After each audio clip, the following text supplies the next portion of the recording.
በኃይል ነው። ስለዚህ በመረጠው ቋንቋ መነጋገር መቻል አለብን ማለት ነው ከዚህ በኋላ።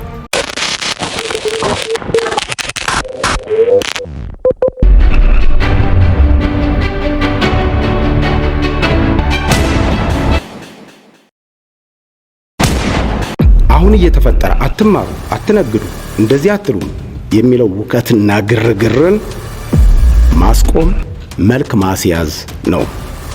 ይሄም በምንድነው? ሰላም ተብሏል። ተደጋጋሚ ጥያቄ።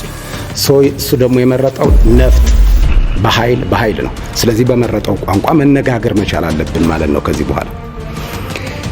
ዓላማው የሚሆነው ከኦፕሬሽን አንግል ውከትን ብጥብጥን አስወግዶ ለክልሉ ህዝብና መንግስት ሰላም ማስፈን ነው። ሰላም የሚሰፍነው ደግሞ በመረጠው ቋንቋ ማነጋገር ስንችል ነው። ይሄ ታዲያ እስካሁን አልተተገበረም ነበር ወይ? ከመከላከያ አንግል የነበረው ሁኔታ በከተሞች አካባቢ የምታውቁት መጀመሪያ ላይ ቀበሌ 1 ተነስቶ ቀበሌ 2ን ተቆጣጠርን አይነት ነገር ስለነበረ ከተሞችን ብዙ ህዝብ የሚገኝበትን ነፃ በማድረግ መለስተኛ ኦፕሬሽኖች እየተፈጸመ አብዛኛውን ግን መከላከያ እጁን አስገብቶ ከህዝብ ጋር መወያየት፣ ህዝብን ማዳመጥ፣ ምንድነው ፍላጎቱ፣ ምንድነው ጥያቄው? መከላከያ ሰራዊት ለፌዴራል መንግስትም ለክልል መንግስትም ምንድነው ማቅረብ ያለበት?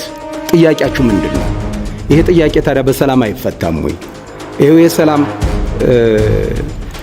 አመራሮችን ወይም የሚያወያዩአችሁን እናንተው ምረጡ ብሎ በጣም ረጅም ጉዞ ተጉዞ ውይይቶች እንዲደረጉ እንድናዳምጥ ህዝብ እኛ ያላወቅነው ነገር ካለ እንድናውቅ እንድንማር ህዝብ እንዲያስተምረን በጣም በርካታ ርብርብ ተደርጓል።